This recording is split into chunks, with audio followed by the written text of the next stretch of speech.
Hello everyone, this is Chetan Singhal. Welcome to my channel Stat Shine, where knowledge shines to make you shine.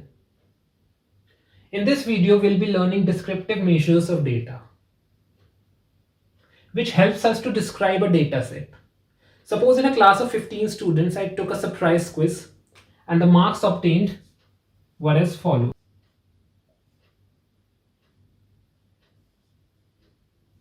So these were the marks of 15 students. Now I want to describe this. As in English, there are short summaries to long stories. Analogous to that, we want to describe this data set, this long data set, by a few numbers to analyze it, to get a brief summary of this data set. So this is the objective of descriptive measures of data. So majorly, there are four descriptive measures. One is measure of central tendency, one is measure of dispersion, the amount of scatterness, the other is skewness, and the last one is the kurtosis. We'll cover all this one by one.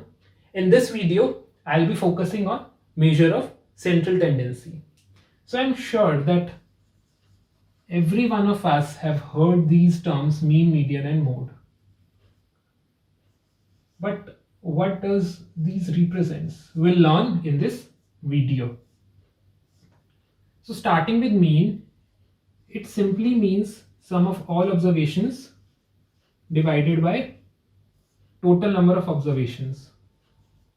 So if you sum these observations, it would turn out to be 96. Total is 15 equals 6.4.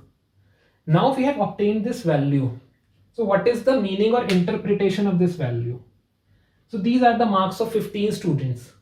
As an outsider, I don't know about the students of the class, right? So if I want to judge class on an average as a whole, I would use this number. So I'm expecting that the students of that class are scoring marks 6.4. So say there is another class, the same quiz was taken, the other section, and there the average marks or the mean marks were 5. So I can compare that this class whose average score is 6.4 is better than the other class, because I'm not going to judge each and every student of both the classes. This is some central measure I am taking. Why the word central tendency has been used? Because all these measures try to describe this data set in a way by a number such that that number sits in the middle of the data. So this number 6.4 tries to summarize this data as it sits in the middle of the data. So both the classes, one has mean 6.4, other has mean 5. So we'll say the class with the mean 6.4 is performing better. Though some students are scoring very good, some students are scoring very less here. But on an average, the class is performing well. So this is the meaning of mean or the average value. But the drawback of this measure is that it is affected by outliers. What do we mean by affected by outliers? Outliers are observations that are unusual. So here if we see, the majority of the values are here, but there are some values that are very low as compared to the other values. So these are some outliers. So the average marks has decreased because of these values. So it is being affected by outliers because it uses all the observations into account, right? So it is affected by outliers and use all the observations. Next, the disadvantage is that it can be used for numerical data set only. So in my earlier videos, I have explained categorical data or nominal and ordinal. So it cannot be used for those data. It can be used for numerical data only. Now coming to median. Median literally means mid value. It divides the data sets into two halves. 50% of the observations are less than or equal to median, and 50% of the observations are greater than median. So suppose here n is 15. So by doing some mathematics, the median would be 8th observation. 1, 2, 3, 4, 5, 6, 7, 8th. 7 8th observation equals 7, because 7 observations are to the right of it and 7 observations are to the left of it. So 50% observations are here, 50% observations are here, and it is the mid value. So it divides the data set into two halves. So if we see the properties of median, so it is not affected by outliers,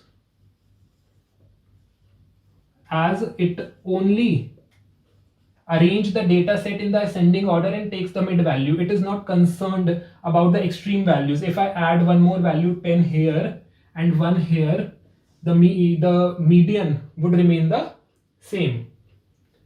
But it can be used for ordinal data. So what is ordinal data? The data that has some order. So I have explained it in different measures of scales. So you can check that video for knowing about this nominal and ordinal data. So this is the median value. Now coming to mode. So mode is the value with highest frequency. So if we see the value 7 here occurs with the highest frequency, that is 4. So mode is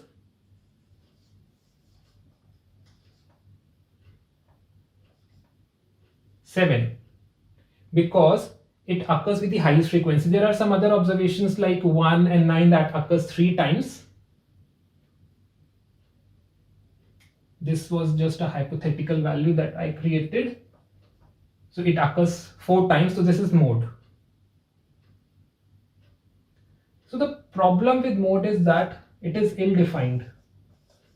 Ill-defined means, suppose if the value of 9 was repeated once more, so then the frequency of those 7 and 9 would be 4. So then what would be the mode? The mode value would be 7 and 9 both. So it's not properly defined, it is ill-defined. Though it is not affected by outliers also, because it is the value with the highest frequency, so it is not affected by outliers. But one advantage is that it can be used with nominal data and ordinal data. Like the categorical data, we can use mode because it's just deal with frequency. We are not summing or arranging, it's just deals with the frequency, and that we can calculate in categorical data. So that's the measure that we use with numerical as well as categorical data.